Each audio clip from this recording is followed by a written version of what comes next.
You have, let's say, left-wing gay activists who want to show solidarity with the gay people that exist in Palestinian territories and the trans people and the gay people that are there who live under a lot of oppression. That is true. I think where they are severely misguided is that their solidarity with the gay people who are suffering there, and gays have been killed in Gaza. They face harassment and oppression from the Palestinian Authority government in the West Bank as well. Like, that oppression exists, but blanketly sort of chanting for liberation of Palestine, it shows their ignorance at best. So you're based in London now. What's been happening here? Well, so most people are familiar with my work because of my coverage on Antifa, right? Well, once upon a time, I used to write and do coverage on radical Islam and issues related to migration and immigration. I set aside for several years to cover what was happening in Portland, Oregon, where I'm from, and the rise of the violent far left in America. That skill set has come out now because of in my coverage of the ostensibly pro-Palestine demonstrations that have been happening in London and also other cities all over the world. You know, my commentary doesn't really matter too much. I think people can go to my social media and see the videos themselves, but what you'll see in many European, I would say most, if not all, European capitals, in cities in the West, in North America, and also in Australia, protesters who have introduced a religious element to their demonstrations. So it's not just political. It's not, I think, to a lot of white leftists who have been showing up, they think this is a political protest about our disagreement with the regime in Israel. I mean, that's part of it, but there are those who are there who feel a religious conviction. And you'll see it in what they're chanting, what they're saying, and what their demands are as well. And I hope that through my videos that people can see that. And for example, explicit cries for Muslim armies around the world to mobilize and engage in jihad against the Zionist forces, I'm using their words. And this is through the streets of London, central London. People carrying the black flag with the Shahada on it, which is commonly associated with jihadist and Islamist groups. People putting the one finger salute to their God in the air and shouting about the Islamic State or an Islamic State. And if you're walking by and you're some English socialist protester, you have no clue about what they're chanting in Arabic.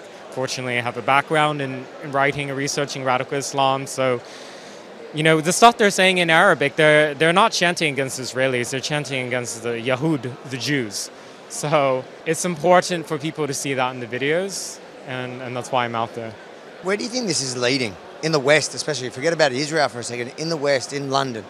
Where's that leading? Because I feel safer. This is the weird thing. I feel safer in Israel under rocket fire, knowing that there's an army there, at least now. They dropped the ball on October 7. But today, the last couple of weeks when I was there, you had an army.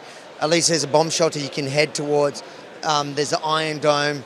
So there are things in place, and you have a fighting chance. Whereas walking down the streets in some parts of London, I have no fighting chance. I think governments in Western Europe have recognized now, finally, that there's an issue. And you see, like in Germany and in France, they've actually banned a lot of the Palestine demonstrations. They've taken place regardless, but at least they've tried to ban them because of the expectation that there will be incitement to anti-Semitic violence. In London in particular, let's say, speaking about what I know, immediately the Met Police mobilized to protect Jewish institutions on the 7th of October. And this is it's a sad reality that with multiculturalism, this paradise and this utopian diverse society that we've been sold for generations from the chartering classes and the elites and intellectuals, we don't see people being safer because of it. Now there's an expectation that if there's conflict in the Middle East, you have to protect Jewish institutions here because people might carry out acts of violence. I mean, protecting the institutions is important, but this is really it's a band-aid solution, a solution for the day, perhaps, but what about next month or the year after that or a decade after that? It's like, I think people really need to be talking a bit more about immigration. And perhaps they're not talking about it because it's too late now, and there's really, the problems we see are here. And even piecemeal policy, legislative changes probably will not be able to affect much change. What's your view on and even in here in London, we saw a video of somebody waving a pride flag and then actually the crowd turning on him. I mean, there's two takes on it. One, let me start with the most charitable take. You have, let's say, left-wing gay activists who want to show solidarity with the gay people that exist in Palestinian territories and the trans people and the gay people that are there who live under a lot of oppression. That is true. I think where they are severely misguided is that their solidarity with the gay people who are suffering there, and gays have been killed in Gaza. They face harassment and oppression from the Palestinian Authority government in the West Bank as well.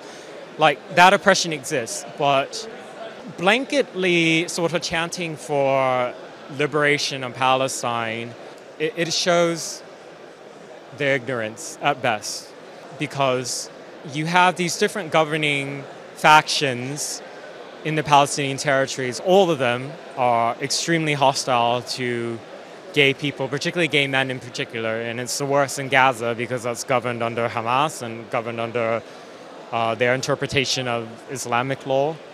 Now, you're known and specialise in Antifa extremism and obviously the radical Islam. But what we've seen in this conflict that's a bit different this time around is that there is a growing group within the right that seem to be aligning themselves to both the jihadis and almost the left. They might not openly say that they're aligning themselves to those groups, but essentially they are joining the Free Palestine movement. Have you been following that, and what's your take on all of that? That is an interesting phenomenon happening mostly in the American right or the hard right in the US. It comes from the anti-war right and those who, and they have legitimate grievances, I feel, that whenever there's some type of conflict in the world that America is drawn in, let's say Ukraine, or in this case involving Israel, the establishment Republican Party, the establishment Democrat Party, they support more efforts at war, sending more billions and billions of dollars.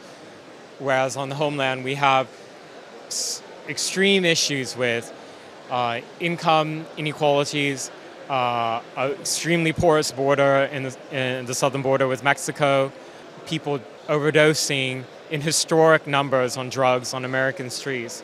And they have this frustration of we are being taxed to death and our money is being sent every few months in the billions, tens of billions, to these conflicts that are far away and don't necessarily affect us. I understand that grievance and actually think that view is a legitimate view to be expressed and to be debated. If you enjoyed this little interview that I've just recorded in London, yes, I'm in London. I've gone from the Israel-Gaza border to the ARC Forum here in London. If you enjoyed it, make sure to like, comment, but most importantly, share it far and wide. And if you want to see more of my reporting about the conflict from the front line over the last 2 weeks, and there's still some more content still being produced as we speak, go to thetruthaboutthewar.com. Thetruthaboutthewar.com. Check out all the stories and share them. And I'm doing plenty of other interviews here at the ARC Forum. They'll be produced and published over the next few weeks. But in the meantime, while the war is still raging, the ground operation is underway in Gaza, we'll make sure to put out these stories first. Thetruthaboutthewar.com.